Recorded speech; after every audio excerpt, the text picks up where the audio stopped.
नमस्कार मैत्रिणींनो, स्वागत आहे तुमचं अगदी मनापासून आणि त्या आर्ट्स या आपल्या चॅनलला. आज मी तुमच्यासोबत मटका शेप ब्लाऊज डिझाईन शेअर करणार आहे. तर हा खूप डीप आहे हा मटका शेप, तुम्ही बघू शकता. आता या ब्लाऊजची जी लांबी आहे ती 14.5 घेतली आहे मी. मला तयार 13.5 पाहिजे. तर त्यासाठी डीप आहे तो आहे 12 इंच. आता जेव्हा आपल्याला इथे शोल्डरमध्ये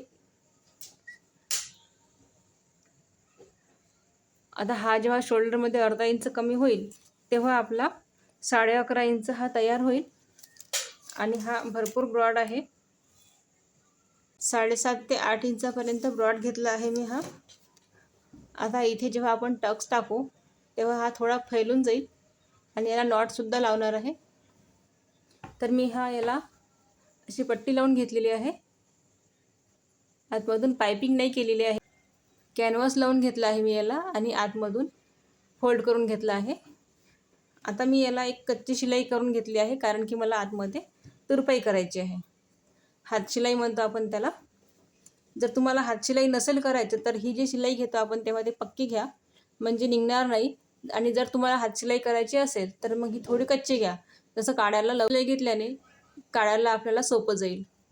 आता मी इथे 2 टक्स टाकून घेते आणि इथे आपल्याला पाठीची पट्टी देऊन द्यायची आहे. पाठीची पट्टी द्यायला मी हातोहात नाही कापत.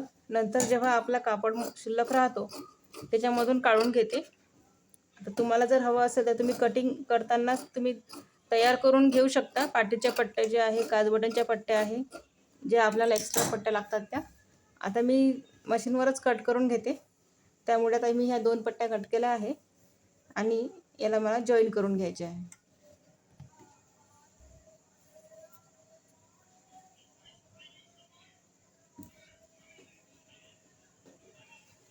दीड इंचापर्यंत मी ही पट्टी घेतलेली आहे, जी आपल्याला पाठीला लावायची आहे ती.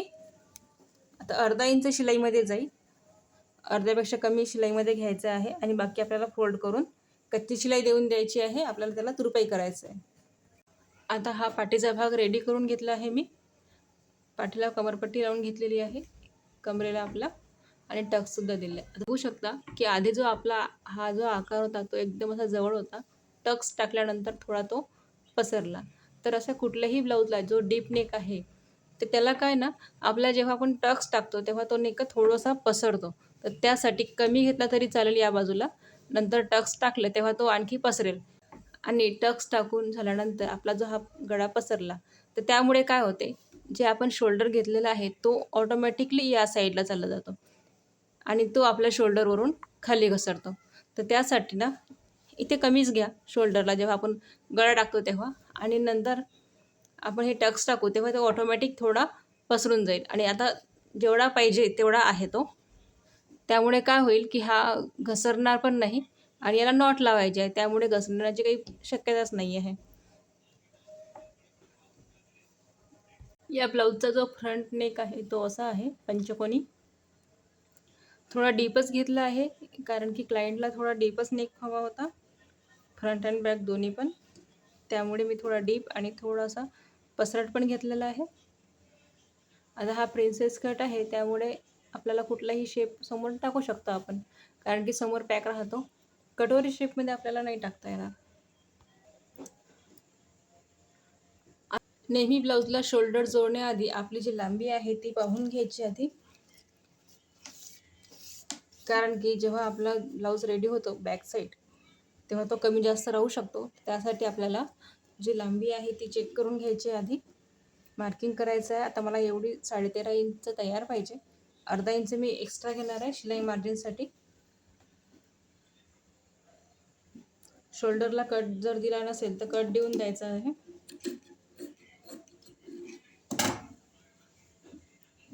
आता ही मला जेवढी लांबी पाहिजे तेवढी आहे व्यवस्थित. आता मी याला जो माझा फ्रंट भाग तयार करून घेतलेला आहे मी, तो मी याला अटॅच करणार आहे. आता माझं फ्रंट आणि बॅक दोन्ही पण रेडी करून झालं आहे. आता आपल्याला जो आपण इथे आर्महोल साईडला कट दिलेला नाही आहे, तर आपला जो बॅक साईड आहे त्याच्यापेक्षा फ्रंट साईड आपली अर्धा इंचाने खोल राहते. तर मी इथे अर्धा इंच मार्क करून आतमध्ये कटिंग करून घेते आणि ही साईड चेक करून घ्यायची आपल्याला एकदा दोन्ही साईडनं की हा बरोबर आहे की नाही. आता मला इथे मार्किंग करायची आहे आणि हा जो आहे एक्स्ट्रा कापड जो काढून टाकायचा आहे. तर व्हिडिओ शेवटपर्यंत नक्की बघा. जी याची तयार लेंथ आहे ती 10.5 आहे, तर मी 11.5 घेतलेली आहे. आणि जे शोल्डरला पफ द्यायचा आहे मी तो 2.5 इंच घेतलेला आहे. 2.5 इंच याच्यासाठी की मला इथे प्लेट्स द्यायचे आहे आणि प्लेट्स अशा खूप साऱ्या नाही द्यायच्या आहे, 2-3 प्लेट्स द्यायच्या आहे. तर या स्लीव्जसाठी आपण जशी नॉर्मली स्लीव्ज कटिंग करतो तशीच करून घ्यायची आहे. तुमचं जे माप असेल त्या मापानुसार तुम्ही कटिंग करून घ्या आणि एक्स्ट्रावर 2-3 किंवा 2.5 तुम्हाला जेवढा पफ हवा आहे त्याच्यासाठी तुम्ही तेवढा कापड शिल्लक घ्या. तर आता मला 2.5 इंचचंच कापड घेतलं आहे मी. मला 3-3 प्लेट्स टाकायच्या आहे इकडून तिकडून. सिंपल कटिंग आहे याची. आता ही कटिंग करून घेतलेली आहे मी आधीच. आणि इथे जे आहे आपल्याला मार्किंग करून घ्यायचं आहे की आपल्याला याच्यामध्येच प्लेट टाकायची, याच्या बाहेर नाही टाकायचे आहे. आधी मी अस्तरचा कापड आणि जो आपला बाहीचा कापड आहे, मेन अस्तरचा कापड आणि जो आपला ब्लाऊज पीसचा कापड आहे साडीमधला, तो मी आधी जॉईन करून घेणार सगळं.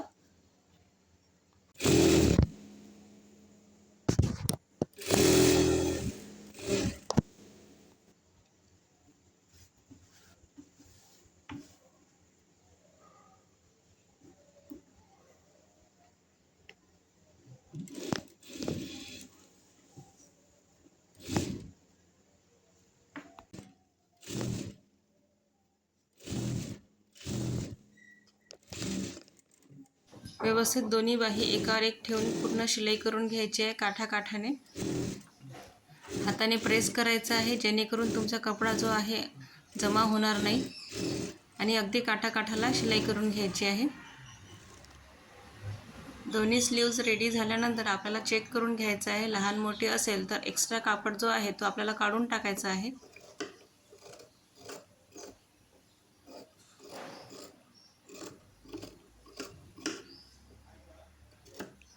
आणि एक मधोमध कट द्यायची आहे आणि जो आपण एक्स्ट्रा 2.5 इंच घेतलेला आहे त्याला पण आपल्याला एक कट देऊन द्यायची आहे.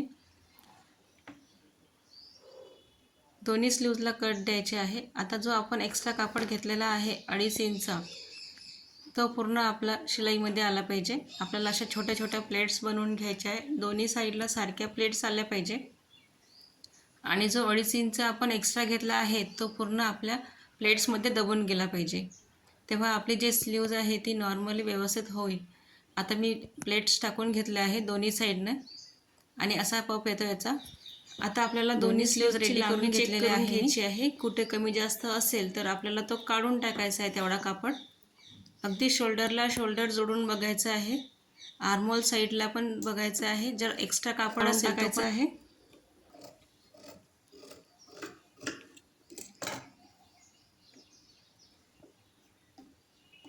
आता जो आपण खोल भाग दिलेला आहे त्याला आपल्याला मार्किंग करून घ्यायचं आहे. नेहमीप्रमाणे आपल्याला जो फ्रंट साईडला जोडायचा असतो बाहीचा भाग तो थोडा खोल असतो, त्याला मार्किंग करून घेतलेली आहे. आता जो आपण कट करून घेतलेला आहे दोन्ही प्लेटच्या मधोमध जो कट मारला आहे तिथूनच आपल्याला शोल्डर जोडायचे आहे. अर्धी बाही आधी जोडून घ्यायची आहे, नंतर अर्धी बाही जोडायची आहे. त्याने काय होईल की आपल्या प्लेट्स जे आहे ते व्यवस्थित शोल्डरलाच राहील, इकडे तिकडे जाणार नाही.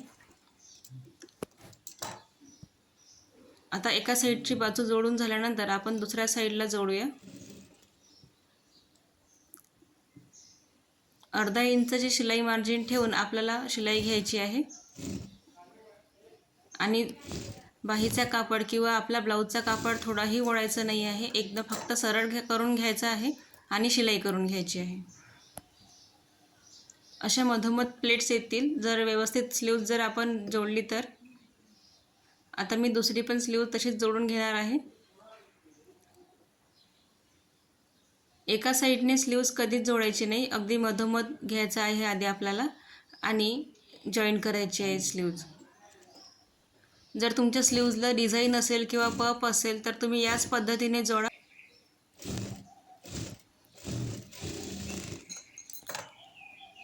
असेच रोज नवनवीन व्हिडिओ बघण्यासाठी चॅनलला सबस्क्राईब करा, लाईक करा आणि शेअर करा. आणि कमेंटमध्ये नक्की सांगा की तुम्हाला माझी ब्लाऊज डिझाईन कशी वाटते ती. आता मी दोन्ही स्लीव्ज जोडून घेते. स्लीव्ज जोडताना कापड ओढायचं नाही आहे, हे लक्षात ठेवायचं आहे आपल्याला. कारण की कापड जर ओढला तर थोडासा जमा होईल, सिलवट पडतात तिथे शोल्डरला.